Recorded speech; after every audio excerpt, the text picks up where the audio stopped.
بسم اللہ الرحمن الرحیم۔ السلام علیکم ورحمۃ اللہ وبرکاتہ۔ حضرت عبادہ بن صامت رضی اللہ عنہ سے روایت ہے، رسول اللہ صلی اللہ علیہ وسلم نے فرمایا،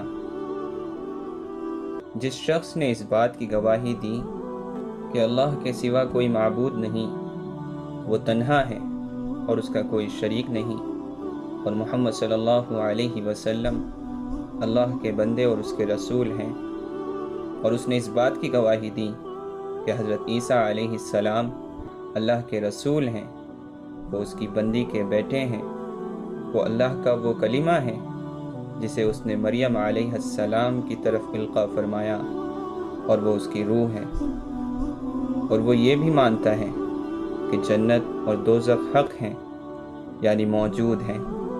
تو اللہ تعالی ایسے شخص کو جو ان عقائد کا حامل ہوگا جنت میں داخل کریں گے، اس کا عمل جو کچھ بھی رہا ہو۔ دوستو، دنیا میں آدمی جب زندگی کی تگ و دو کے لیے باہر نکلتا ہے تو اس کا جسم اور کپڑے دونوں آلودہ ہو جاتے ہیں۔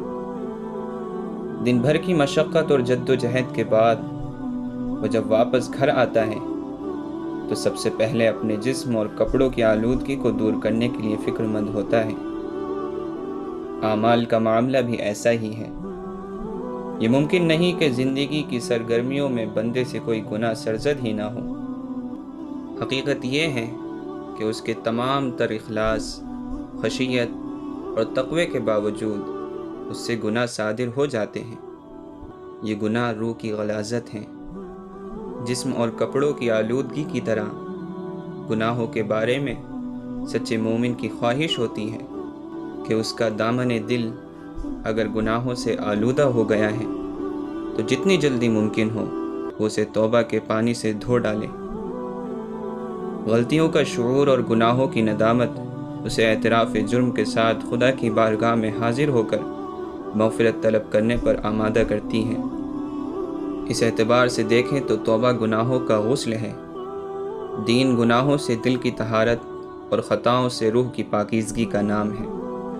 یہی پاکیزگی اسے آخرت میں خدا کی جنت کا حقدار بناتی ہے۔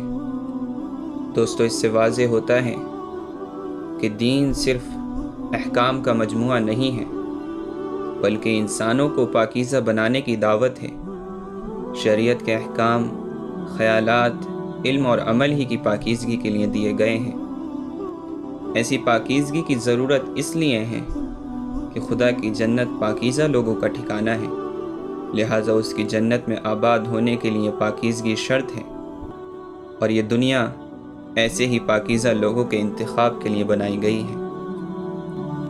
دوستو، حدیث کے آخر میں اس کا جو کچھ بھی عمل رہا ہو کے الفاظ آئے ہیں۔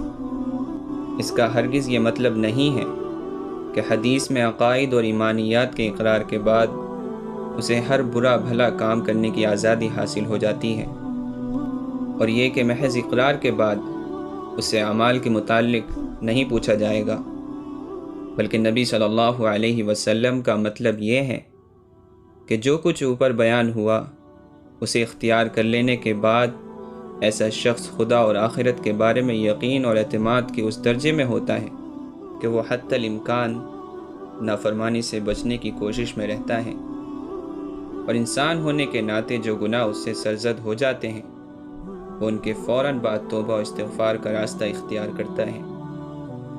یہ جملہ خدا کے اپنے بندے پر اعتماد کا اظہار ہے۔